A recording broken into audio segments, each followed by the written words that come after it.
I want your soul.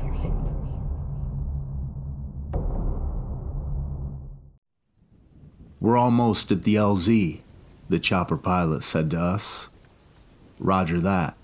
Captain Reynolds responded and turned to the rest of us. Safety off and get ready to go. All 6 of us readied our weapons and waited for the chopper to land. When it did, we got out to gray cloudy skies above, and military orders being shouted out all around us. I observed the gigantic wall which cordoned off the infected city. It stood there, insurmountably, not letting anyone in, and more importantly, preventing anyone from getting out. Captain Reynolds, follow me, one of the soldiers said, and he went after him to the giant metallic entrance. A high-ranking elderly officer was shouting at a timid soldier in front of the gate. Colonel, they're here. The soldier who escorted us saluted, grabbing his attention. He looked like he hadn't slept in days, due to the dark bags under his eyes. The officer nodded at the soldier, dismissing him, and he gave Reynolds a stern look. You're here early. Were you briefed? He asked with a scruffy voice. Just the basics, Reynolds responded calmly. Our orders are to rescue Dr. Kidman, secure his research, and escort him out of the city. The general nodded and took us to a tent which had a map of the city on the table in the middle. Kidman was last located at the pharmaceutical company here. He pointed to a location on the map. Reports indicate the place was overrun a few days ago when a couple of civilians went inside, but the horde has dispersed since then. You may run into a few stragglers, though. If Kidman is dead, secure his research and get the fuck out. What's the report on the survivors? Reynolds inquired. That's not your concern.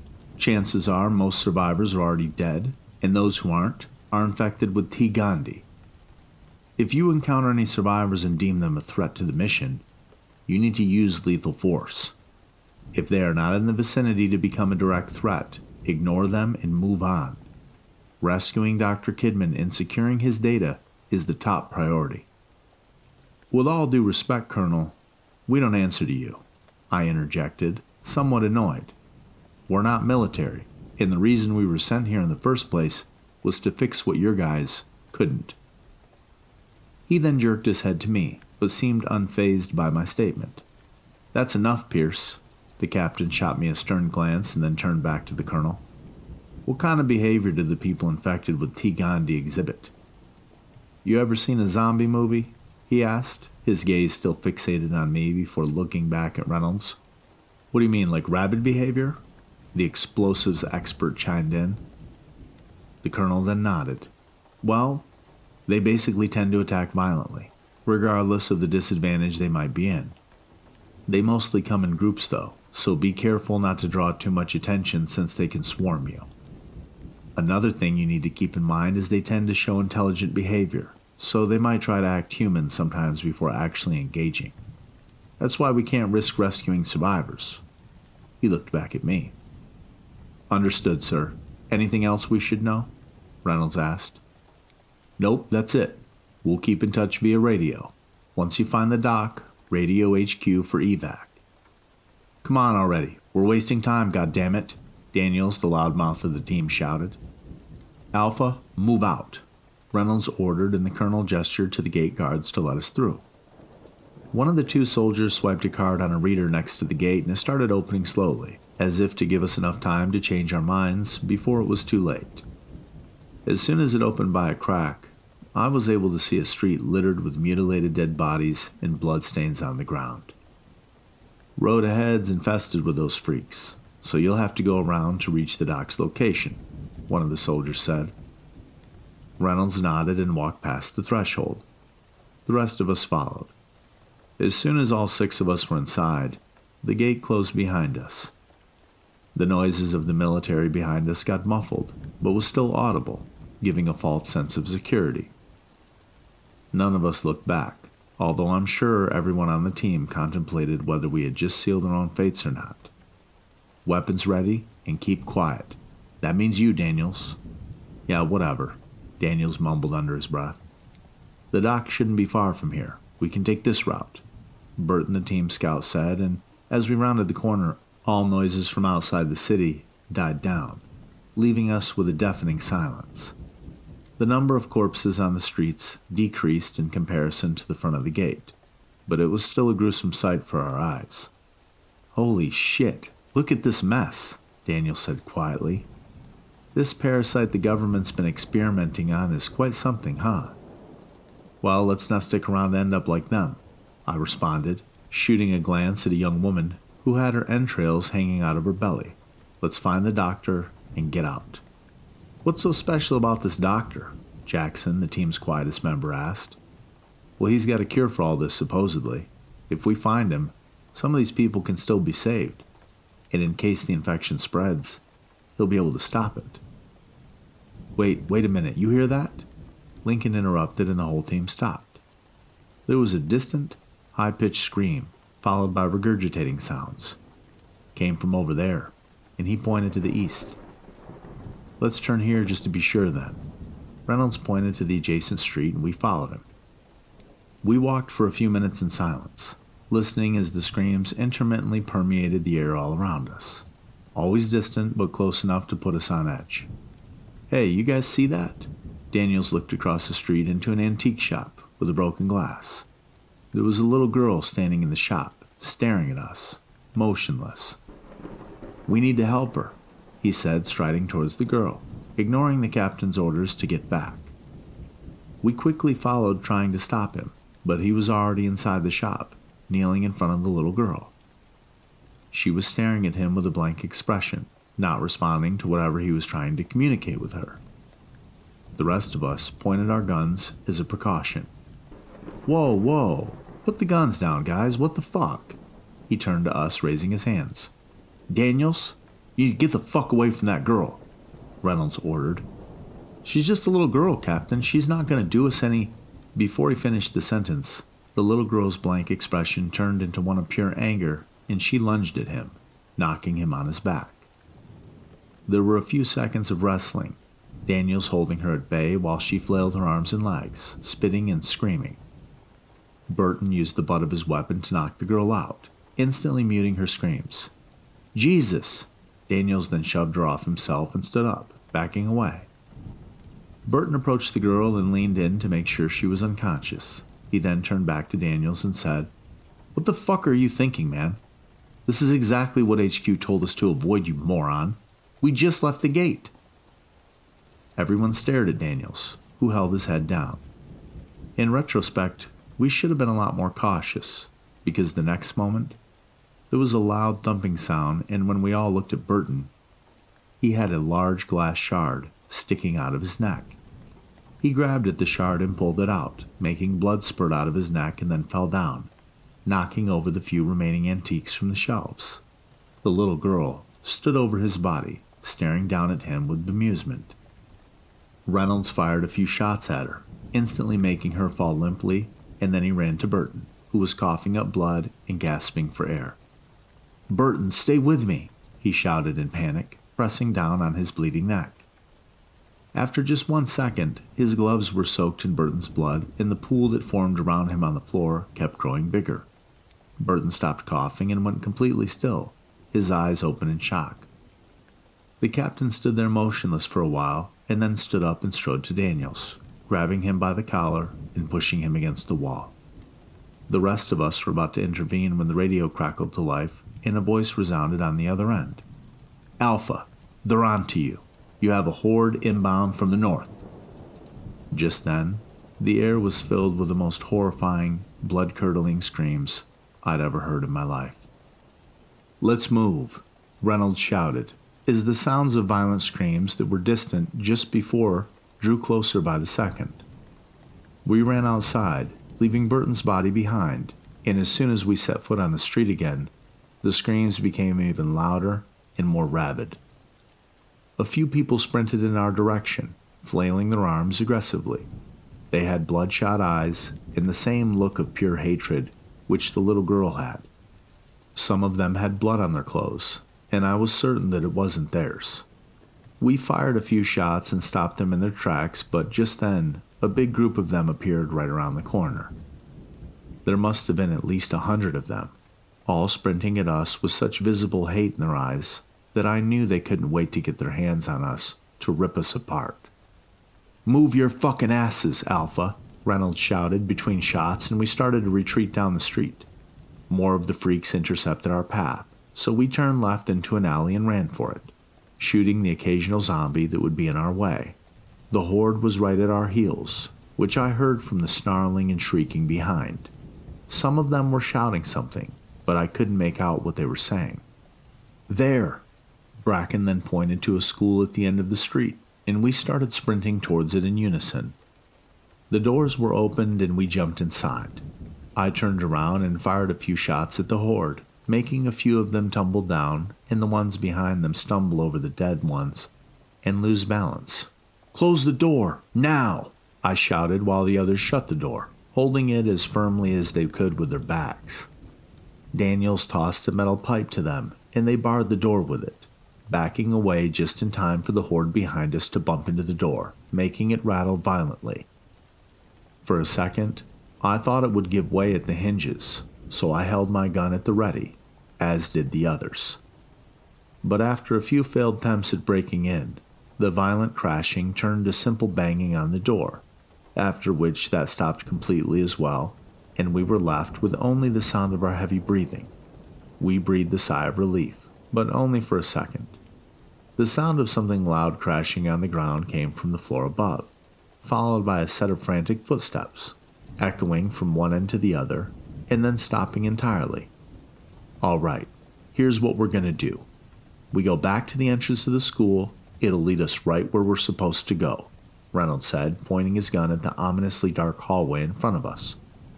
"From there, it's a straight shot to the doctor." We all nodded in agreement and started moving through the school very slowly. Since most of the windows were barricaded in a hurry, it was pretty dark, even with the light coming in through the cracks, and we had to turn our lights on to navigate the hallway. It quickly became apparent that the school teachers and students tried to hide inside, but didn't make it. The hallway and classrooms had dozens of corpses in them. Teenage students and school staff alike, all killed brutally, some massacred beyond recognition. As we passed by one of the classrooms, we saw through the open door a student inside, sitting at his desk, clutching patches of the hair on his head so tightly it looked like he would rip them off, rocking back and forth, mumbling. We snuck past him as quietly as we could, keeping an eye on him along the way. "God damn it, the hallway's blocked," Reynolds remarked when we reached a bunch of chairs and tables stacked up highly, blocking us from going through. The exit was right there beyond the barricade, too. Double doors barred with a metal pipe, just like we did at the entrance. "There's a staircase on the other side. We can probably use the stairs from the second floor to reach the exit," Bracken said and pointed beyond the barricade. We all agreed and turned back to look for the stairs. When we passed by the classroom from earlier, the student was gone, though. I didn't want to peek inside and risk being seen, so we just decided to use extra caution. After a couple of grueling minutes of walking through the dark, corpse-infested corridors, we reached the stairwell which led to the second floor. Just as we got to the bottom of the stairs, there was a sound of something heavy being dragged across the ground on the floor above, followed by a barely audible grunt. "Eyes open," Reynolds ordered and took point, climbing the stairs slowly. The second floor was even darker than the first one, with no visible light coming from any cracks between barricaded windows. There were almost no corpses there either, just a few bloodstains here and there, knocked over lockers, and things like that. I wasn't sure if I should be alarmed or relieved at the lack of dead bodies. As we proceeded, another set of footsteps resounded somewhere in the distance behind us. We quickly turned around, but no one was there. Then, another one from the direction we were just facing before. We turned just in time for our beams of flashlights to catch a figure disappear right behind the corner. We held our breaths, trying to detect the faintest of noises. Reynolds then gestured for me to watch the team 6, so I moved to the back and pointed the gun into the corridor behind us. As we started moving slowly, I walked backwards, while keeping an eye on anything that could surprise us. Slowly but steadily, the staircase we had ascended upon was moving further out of my view, and we were close to the other set of stairs, which would take us down to the exit. That's when I heard a voice in the distance. It sounded like someone pleading or crying. I stopped to focus on it. It wasn't far away, coming maybe from the classroom on the right. Looking back now, I should have ignored it, but my conscience couldn't shake the feeling that it might be someone innocent in distress. I slowly inched closer, trying to decipher what the sound was. I opened the classroom door and it became a lot clearer then. It was definitely a female voice pleading, but also faintly banging and scratching on the door at the back of the classroom. I couldn't make out any words aside from please. I felt myself moving inevitably towards the noise, each step making the voice clearer. The woman kept repeating phrases like, "Please, I'm locked in here, and I need help." As I reached the front of the door, in addition to the meager banging and scratching, I could see the door rattling slightly. I stood there for what felt like an eternity before finally grabbing the doorknob, ever so slowly. As soon as I did, all sounds from the other end stopped, and as did the rattling itself. I braced myself to unlock the door, and then I felt a hand on my shoulder. I turned around quickly, pointing my gun at Lincoln, who simply shook his head and said, "Don't." I looked back at the door and then nodded to Lincoln. He was right. My emotions got involved, and I can't put the team at risk. As we started towards the exit, the pleading and banging started again, this time more hysterical than last time. We ignored it and went to catch up with the team. We caught up with them at the end of the hallway, pointing guns around corners, not moving, and as Lincoln and I turned there, we froze. In the hallway, in front of the stairs, stood dozens of infected. They all faced in our direction, motionless, but had their heads down and eyes closed. It looked like they were sleeping while standing. It was surreal, as if someone had just unplugged their batteries. They didn't even react to the flashlight beams. Reynolds then slowly approached the one in front and bent down, cautiously shining the light directly into his face. "Captain, what are you doing?" Brecken whispered. "They're unresponsive. I think we can just walk past them." Reynolds then straightened his back and lowered his gun. "You willing to bet your life on it?" Brecken replied. "Come on, let's go. Follow me." Reynolds ignored him and squeezed his way between the freaks. The rest of us shot each other a suspicious glance and then followed him. We moved slowly between them, doing our best not to touch them, carefully observing each one we passed by. After a minute or so of grueling maneuvering, not knowing if any of them would attack us at any moment, we were in the clear and the staircase was finally in front of us. "Holy fucking shit," Lincoln said, coming out last from between them. "That was intense." He was barely able to finish that sentence before the next thing happened. All the infected in the hallway suddenly lifted their heads in unison. "Lincoln, run now!" I shouted, and we opened fire. But it was too late. Lincoln was swarmed by them, and they were biting, scratching, and mauling him. We tried to get them off, but they were coming at us as well. Lincoln's screams were drowned out by the shrieks of those lunatics pretty soon, and we found ourselves running down the stairs with rabid voices at our heels once again. When we reached the first floor, Bracken removed the pipe from the door and kicked it open, allowing us to get inside the school gym. There was a door at the far end and we ran to it, our footsteps echoing throughout the whole room and the screams following closely behind. "We can't let them follow us," Reynolds shouted and faced the incoming horde. He started to unload into those fuckers, and we followed his lead, mowing them down one after the other. There were dozens of them, but we managed to put enough distance between ourselves and them to shoot them all down before they got close. Even when only a few of them remained, they ran right at us, never retreating. The gym that was pristine and untarnished when we walked in a minute ago was now littered with countless dead zombies. Reynolds reloaded his gun, visibly tired and furious. Beads of sweat were hanging from his temples, and he stared at the pile of dead bodies in disgust. "Damn it, poor Link," Daniel shook his head. Let's move on, the captain said coldly and turned to the door. The doctor's close now. The air outside felt welcoming, despite the smell of rotten death in it. We barred the school door behind us to prevent any stragglers from ambushing us. When we returned to the street, the coast seemed clear.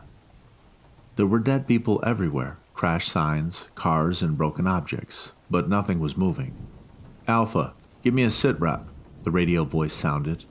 HQ, this is Captain Reynolds. We lost 2 men, but we're close to the target location. Copy that. From what we can tell here, there's nothing near the pharma company, but you can expect some resistance inside. Roger that. All right, people, let's move out, Reynolds ordered, stepping up his pace. When we rounded the corner, Reynolds pointed to a big building near the intersection. That's our target. We need to be quiet, so get your knives out and in case we're overwhelmed, open fire. The building's entrance was completely obliterated.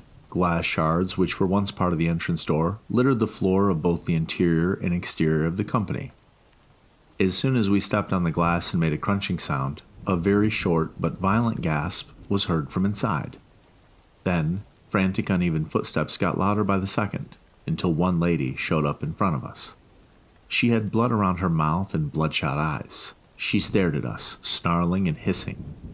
Her head twitched, and I wondered if the person she was before was still aware of anything or the parasite took over control completely.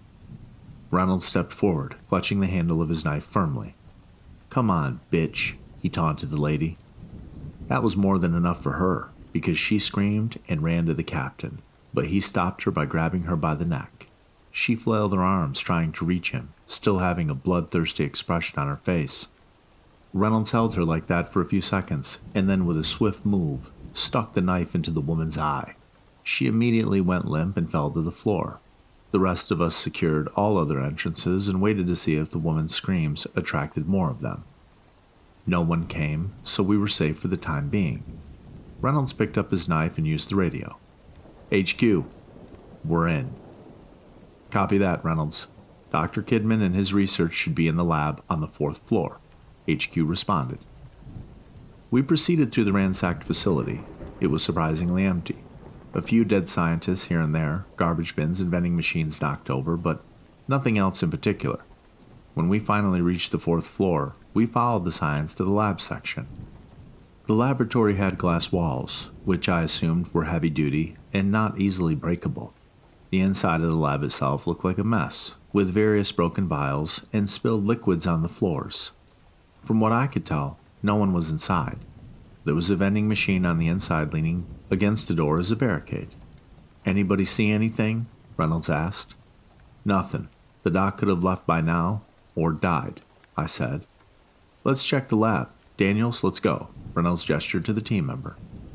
Daniels then slid the door aside with his free hand and carefully pushed the vending machine to stand upwards. Weapons out, Reynolds commanded, sheathing his knife. We did so and went inside, scanning the room. Dr. Kidman, we're here to rescue you. Are you here? Reynolds called out with his gun raised. A few seconds of pause ensued. Then, out of a corner, a person in a lab coat jumped out, rushing with scissors in his hands at Reynolds, who was turned away. Just as he was about to stab the captain, I opened fire on the attacker, knocking him backwards on the floor. Hold your fire, Reynolds shouted. He looked at the attacker, who was holding his bleeding wound, writhing on the floor. God damn it, Pierce. We needed him alive. Reynolds got in my face now. Nice seeing you again, Captain, the attacker spoke in pain, scooting away and leaning against the nearby wall.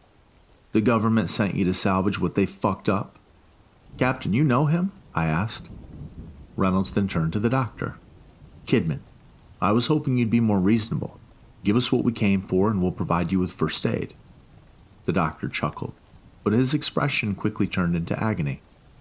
You know as well as me, I'm a dead man, and there's no way I'll cooperate with those motherfuckers. I won't let them have the sample, or my research. Captain, what's going on here? What's he talking about? Bracken asked. The captain didn't respond. To this, the doctor let out a short laughter and said, Oh, you poor bastards. They didn't even tell you. Tell us what? I asked impatiently. You're not here to rescue me or to find a cure. Your real objective was to secure a sample of T. Gandhi and steal my research, so that the government can continue to weaponize the parasite. Shut the fuck up, Reynolds yelled at Kidman now. The doctor continued. But you're too late. I already destroyed everything. Research, samples, all gone. You destroyed everything? Reynolds was furious now, and the doc chuckled painfully again. Look around you. This is the future that the government wants for the entire nation. They're not interested in a cure, and why would they be? The whole purpose of the parasite is to control people. It's too valuable for them to just let it go. Captain, is this true? Is this true what he's saying? I asked. Reynolds kept quiet, to which the doctor kept laughing. He started wheezing loudly now. Just like me, you were used, he said before closing his eyes and sliding sideways on the wall, going completely limp. Captain, can you hear me? Are you listening to me? I called out again. We have our orders. What the government does with this is for the greater good of the nation, and it's not your call, Reynolds responded. Greater good? Have you not seen the thousands of innocent dead people by now?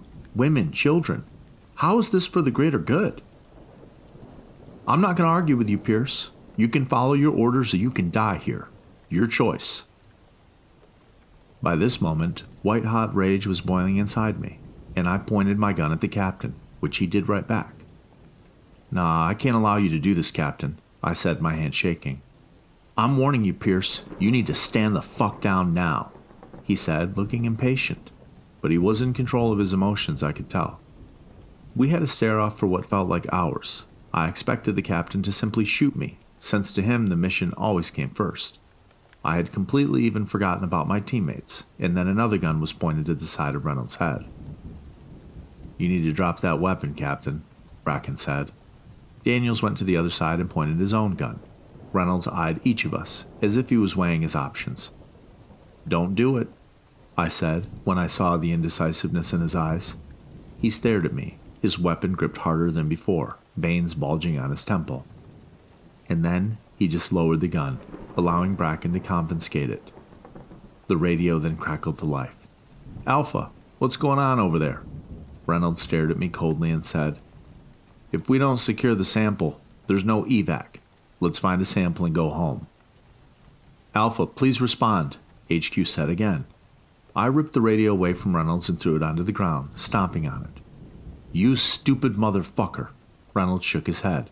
Face the wall over there, I gestured with my gun. Are you joking? I'm not fucking joking. Face the fucking wall. No, I'm not joking, I shouted. Reynolds obeyed, placing his hands on the opposite wall. Daniels, cuff him. Daniels then cuffed Reynolds to the radiator and stepped back. You're making a big mistake. The captain jerked his cuffed hands effortlessly, making a clanking metallic sound. There's no way out of the city now, you dumb fucks. Yeah, okay. Well, when we're out, we'll radio HQ to rescue you. We'll leave you with enough food and water until then, I said. We dragged the vending machine close enough to him so that he can reach it with his free hand. The remaining three of us turned around, ready to leave. Don't leave me here, you sons of bitches. I'll find you and I'll fucking kill you. Do you hear me?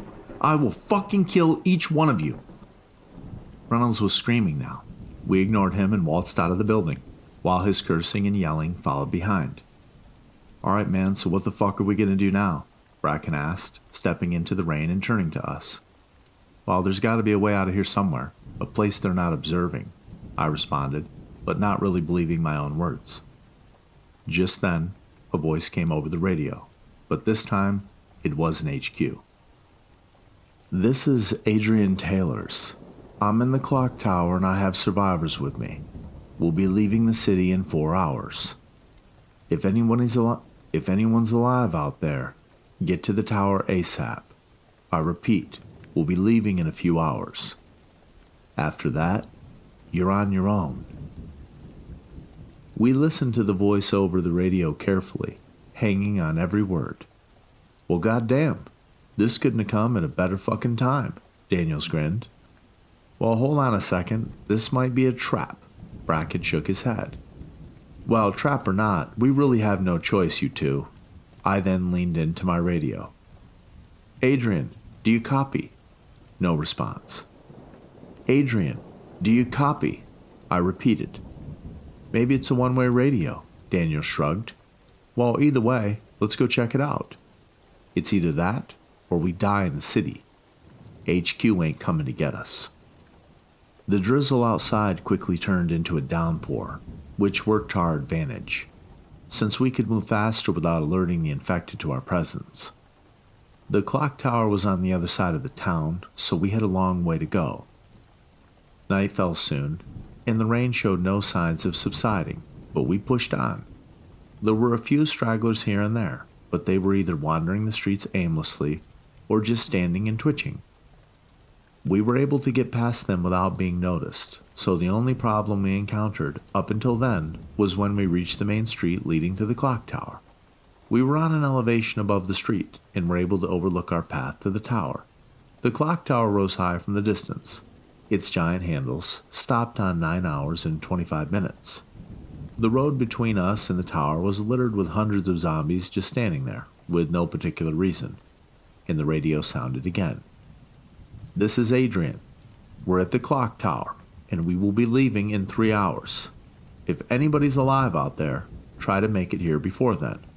After that, you're on your own. Adrian, do you copy? I tried again, but no response. We need to go around these guys, Daniel said. What's the best route to take? Let's slide down this hill and then we can take a detour, Bracken responded. I observed the slope in front of us. It looked a little risky, but it was doable. The bottom had a muddy pond, so the landing looked safe. Without hesitation, Bracken stood up and approached the muddy slope. With careful footing, he started to slide down it. Daniels and I watched as Bracken balanced himself perfectly all the way down until reaching the bottom, falling waist deep into the pond of mud.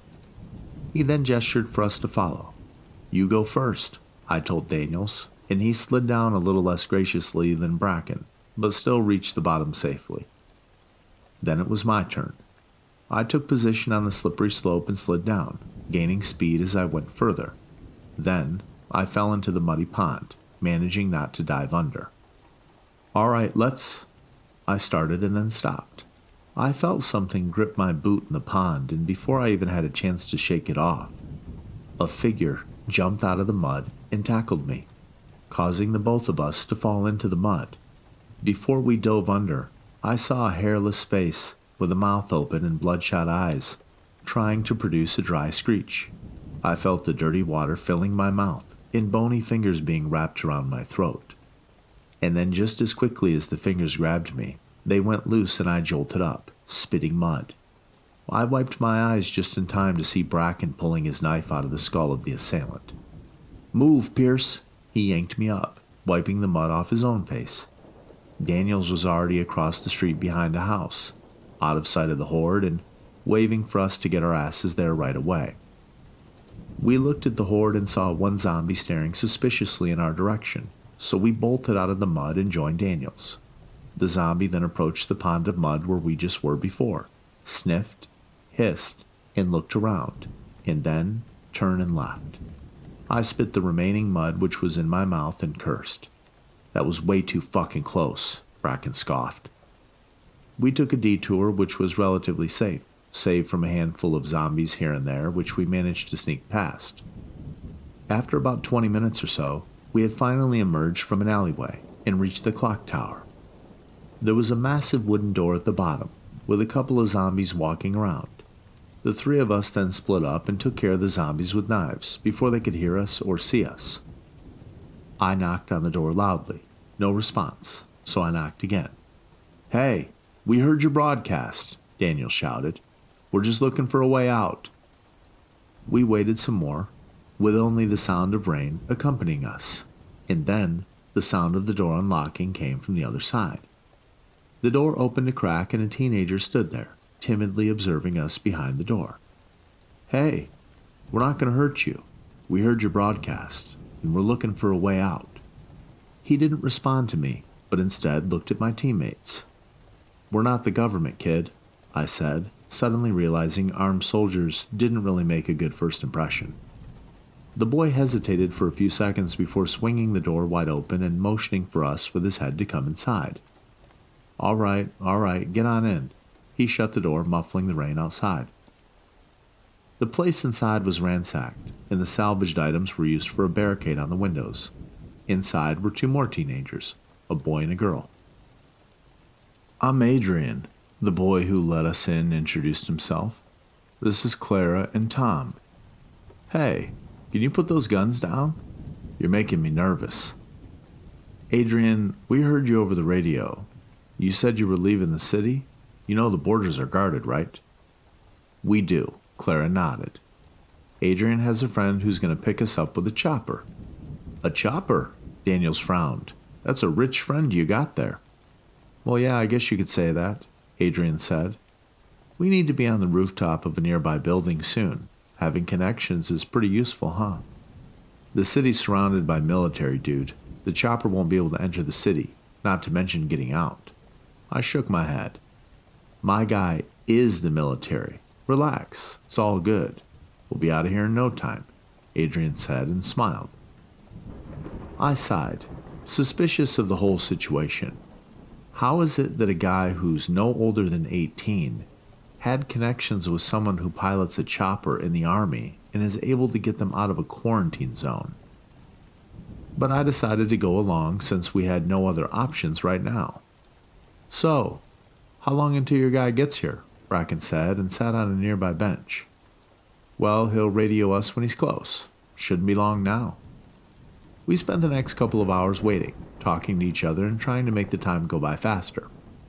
I contemplated everything we had been through so far and wondered what Captain Reynolds was doing at this moment, and if he was even still handcuffed in the pharma company. And then suddenly, a voice came over the radio, jolting me back to reality. "Adrian, you there?" the voice said. Adrian rushed to the radio and picked it up. "Yeah, still here. You coming?" "Yep, I'll be there in a few. Get to the landing zone." "Sounds good. We'll be there soon." I stood up and went to the door. "You guys need to stay behind us," Daniel said to the teens. I opened the door and we went out. "Over there," Tom pointed to a building across the street. We climbed the fire escape and made it to the rooftop, and soon we heard the whirring of a helicopter in the distance. In a matter of minutes, the bird was above us and it slowly landed on the building, making all papers and other trash on the roof scatter. The pilot turned off the engine and the chopper doors opened. Then, all of a sudden, a group of soldiers emerged, pointing their guns at us. "Drop your weapons! On the ground! Now!" They shouted commands at us, and before we could explain anything, we were forced on our knees and our guns confiscated. "So you actually got him, Adrian. Nice work," one of the soldiers chuckled, and I was confused. "Hey, what's going on?" I asked, but the soldier shut me up.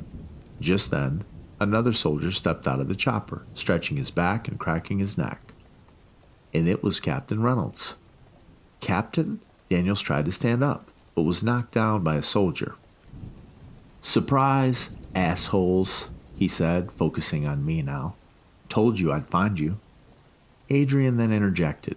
"Listen, this little family reunion is nice, but let's talk business. We upheld our end of the deal. Now it's your turn. Pay up."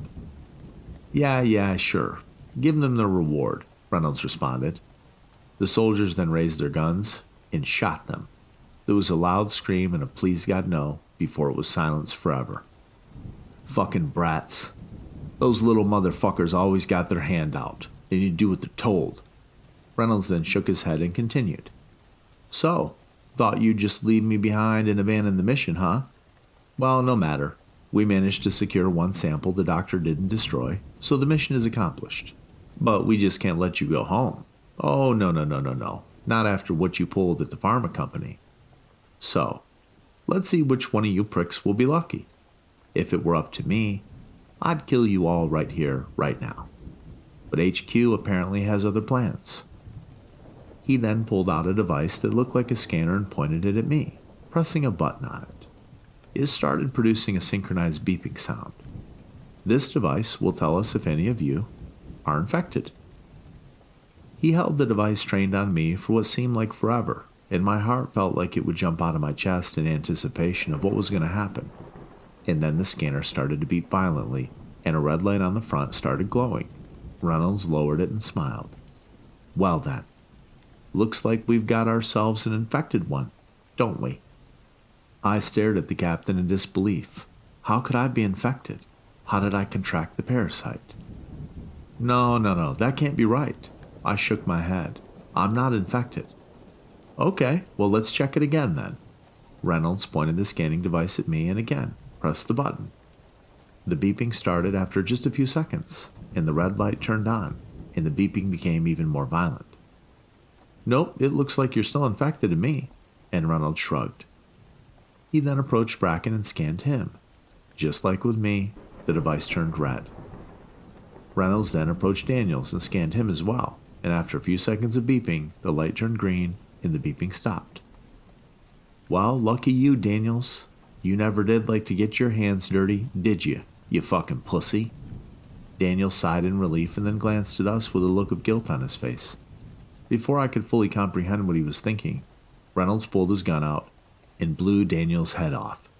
No! Bracken screamed and tried to stand up, but was knocked down and beaten by the soldiers. Reynolds then knelt down in front of me. You guys are the lucky ones. You get to go home alive. He stood up and gave a command to one of the soldiers, entering the helicopter. One of the armed men approached me and swung his gun, and everything went black after that. After God knows how long, I woke up in a brightly lit room. I adjusted to the light and observed my surroundings. I was in white clothes that resembled that of a hospital patient's gown, and was located in a tiny room with a bed, sink, and toilet inside. In front of me was a huge pane of glass with a door in the center, and on the other side pristine white walls and a perfectly clean ceiling and floor. An exit door is on the other side, as white as the walls, barely distinguishable from the other walls. The glass was blocking me from exiting, and I started to understand in my half-conscious mind that I was a prisoner here. Hey, I shouted, and then started to ram the glass door with my shoulder. After about 10 rams, I saw that there wasn't a single mark there, and my shoulder was throbbing. I shouted some more, knocking on the glass, but there was no response from anyone. I sat down finally, defeated, and thought about everything. The last thing I remembered was me being scanned for infection, Daniels being killed by the captain, and me getting knocked out. How the hell did I get infected? Was it the muddy water? I wondered where Bracken was. I looked around and saw a surveillance camera in the upper corner of the room, so I started to shout at it. Hey, I know you can see me. Now tell me what the fuck is going on here. I wanted to reach for the camera to rip it off, but it was way beyond me. I cursed, pacing around the room for what felt like hours until I just gave up and laid down on my bed, falling asleep. I woke up to the sound of a door slamming shut. I raised my head and saw Reynolds with 2 armed men in the room outside, striding towards me. Rise and shine, pretty boy, Reynolds shouted and approached the glass door. Reynolds, what the fuck are you doing? I asked, furious and desperate. You're infected, therefore you're valuable to the government. You're going to stay here and be used as a test subject, so the researchers can continue to improve the parasite. What? Who knows? One day when the parasite is under control, you might even walk free. But only if we're certain that you'll be obedient. This is a very noble cause you're volunteering for, Pierce. Nah, the parasite takes over quick. Your experiments aren't going to bear any results if the parasite has killed me. Well, you're right about that, and that's why one of the scientists in the facility has concocted an antidote, or whatever, which freezes the parasite for a long time. And he smiled maliciously. Where's Bracken? I asked. Oh, don't you worry about him. You just do what we say and you won't get into any trouble. Reynolds dismissed my question. He then placed his keycard on the door and it opened. Turn around and put your hands behind your head, one of the soldiers ordered, and I obeyed. They handcuffed me and dragged me to a laboratory, where I was placed in a chair while the doctor gave me a shot. A soldier stood in the room the whole time, observing me. This will freeze the parasite, he said, for at least 1 month. After that, we'll give you another one. But if you start to notice any changes, please let me know. He then turned around and asked the soldier to help him with something at the shelf with the vials. The soldier then approached the doctor and they were turned away from me. I looked around to see if there was anything that could help me escape, and there was a scalpel right next to me. All I needed to do was grab it and stab the soldier before he turned around. I glanced back at the soldier and then back at the scalpel again. It was now or never. I braced myself to get up and grab the weapon, and just as I was about to do that, another soldier walked in through the front door. "Doctor, HQ wants a report on the blood test," he said, glancing at me and then back at the doc. "Yep, right away," the doctor responded. "Please escort the subject back to his confinement." The moment was over and I was too late. I was taken back to my cell, being mocked by the soldiers along the way for being in the predicament that I was in. From there, being tested was a regular occurrence on a daily basis. It must have been about a week of living in that cell when one day, no one simply came to bring me food or take me to the lab. I thought it might have been a day off or something, so I simply continued sleeping. But then, a few hours later, a power outage occurred, enveloping the room in complete darkness. I heard gunshots and screams echoing in the distance and instantly stood up, squinting in the dark and trying to make out what the sounds were. Emergency power was restored. A voice echoed throughout the facility and red lights turned on in the room, giving me some form of visibility. Then the glass door in front of me suddenly opened, and I stared at it in disbelief. I was free. Just then, the entrance door swung open and a soldier barged in with his gun, trained on me, and his flashlight blinding me. "Freeze! Wait a second, don't shoot!" I raised my hands. The beam of light searched my face, forcing me to close my eyes. The soldier then lowered his gun, allowing me to see his face illuminated by the emergency lights. "Come on, Pierce. We're getting the fuck out of here." "Bracken, you made it!" I could hardly contain my smile. "Look, man, there's no time for bromance. We gotta move. The facility's been compromised. There's an outbreak." He handed me a handgun and led me through the door. "Listen, zombies or not, you can't hesitate. If they catch us, they'll put us back in the cell and continue the research." "Alright, well, how do we get out? I have no idea where the fuck we even are." "We're in one of the underground research facilities. We're on floor B21. We can take the elevator out, but..." "But what?" "We can't let this thing spread, man. We can't let the government kickstart this program again, either." "Alright, well, how do we stop them?" Bracken then pulled out a C4 explosive and said, "The main generator is on floor B31. If we blow it up, it will initiate a chain reaction and this whole facility will go to hell." "Yeah, but there's probably soldiers everywhere. We'll never make it." "Well, the soldiers are busy trying to contain the outbreak, and there's only going to be a few of them down there, so come on, let's go." Before I could say anything, he turned around and proceeded down the hallway, forcing me to follow him. Hold on. He then stopped me when we reached the corner. I heard voices, and when I peeked, I saw soldiers frantically yelling orders and pointing their guns at something. They started shooting and screams suddenly filled the air, echoing throughout the facility. In seconds, the soldiers were overwhelmed by those rabid zombies. "Now's our chance. Let's move," Bracken ordered, and I followed him. "The elevator on this floor has guards in front, so we gotta use the stairs," he said, jumping over a dead scientist. I saw through the glass military and research personnel being attacked in the lab next to the corridor, but we used that diversion to move along without attracting anyone.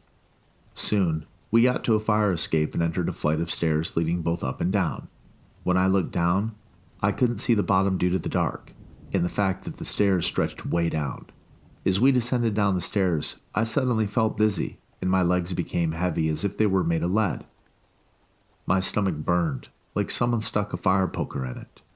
"No time, Pierce, move it!" Bracken then helped me up, his boots echoing throughout the room. The parasite. I think it's starting to get to me. I thought the scientists froze it." Bracken then shook his head. "No, man, they didn't. They sped it up. The parasite can remain dormant for years inside the host. They wanted to speed it up." I felt my heart sinking, and with it all my hopes. There's no cure, Pierce. There's no way out for us. But we can give the people another chance. We have to do this. Do you understand? Do you got it? He shook me by the shoulder. I gave him a weak yeah, and he urged to get me back on my feet and continue. I couldn't despair now. We had a mission to complete. My strength returned and the pain in my stomach subsided, so we continued. How the fuck did you get out anyways? And get that gear? Well, there was a subject who got taken over by the parasite, he responded while continuing down the stairs. He attacked one of the guards and I took down the other one, and then killed the infected. I took the guard's weapon and uniform. I fucking hate those patient clothes they gave us. I laughed at that. Even here at the end of the world, he was nonchalant about everything. Just as we reached floor B27, the door swung open and 3 soldiers barged in. They spotted us, but before they had time to react, Bracken and I shot all of them. As they fell dead, the unmistakable screams of the infected resounded throughout the facility, too close for comfort. I then grabbed one of the dead soldiers' assault rifles and continued to run down the stairs with Bracken. I turned around to see how far behind he was, seeing he was only a few feet away. Another door burst open and a zombie ran in between Bracken and I, sprinting at my teammate. Bracken shot him, and then 3 more ran in, practically sliding into the room. We eliminated them as well. Bracken rammed the door before the others could join and held it with his back, as it rattled violently. Go! I'll hold them, he shouted, throwing me the C4. Set the charges! I picked it up, and when he saw my hesitation, he yelled for me to go once again, and I listened, telling him to hold on. I descended as fast as I could, hearing screams and gunshots on the upper levels. When I finally reached B31, I opened the door and ran towards the main generator room. 2 soldiers pointed their guns at me, commanding me to freeze, but I shot one and ran for cover. The other one opened fire but missed. I shot from around the corner and managed to hit him in the shoulder, knocking him down.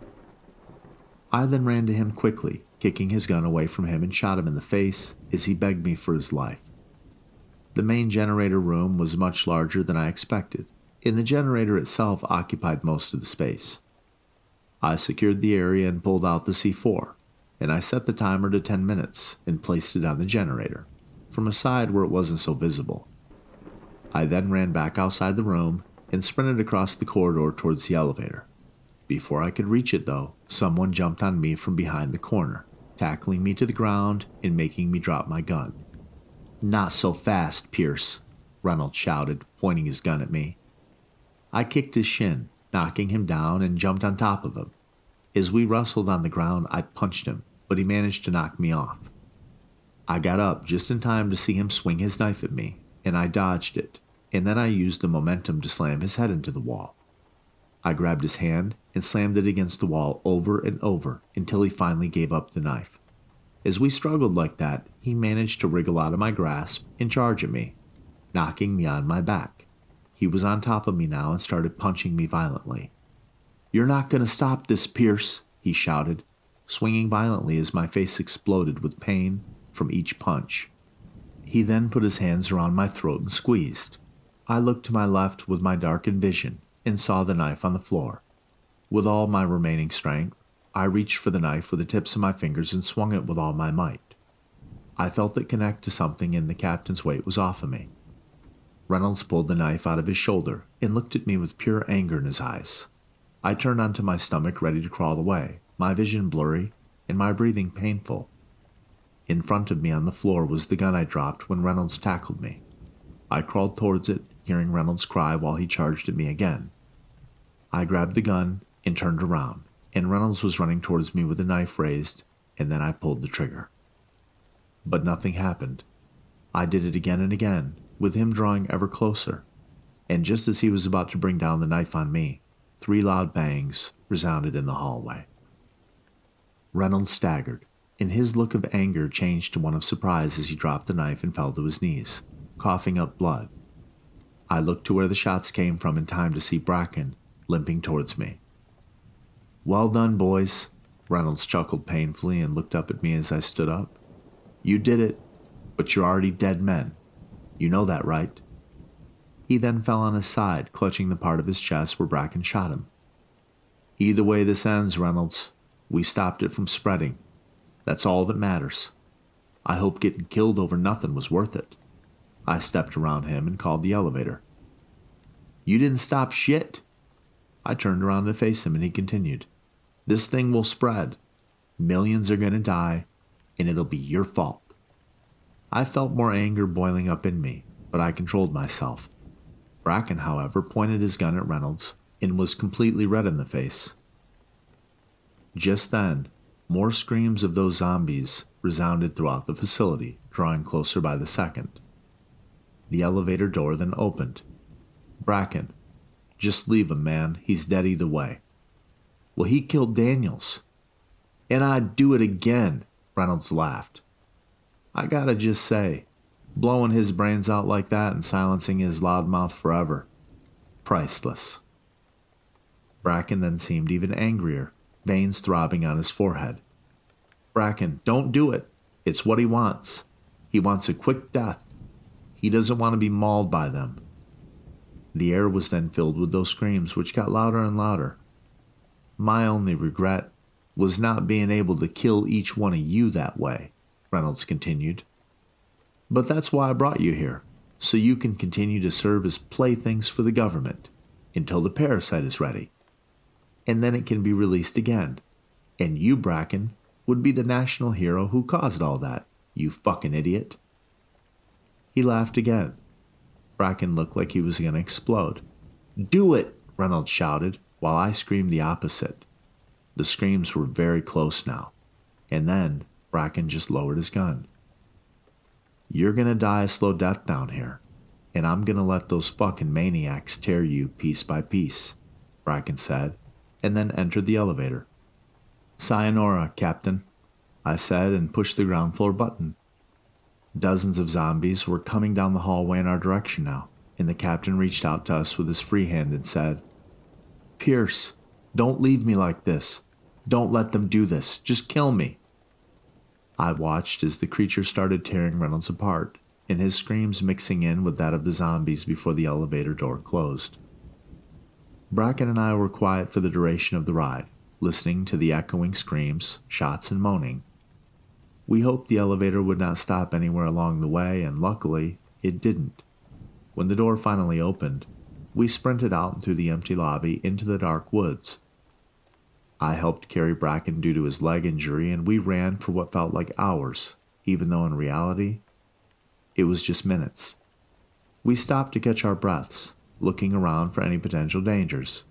Just then, the ground beneath us started shaking slightly, and soon after, we heard a very faint explosion in the direction of the facility. We did it, man.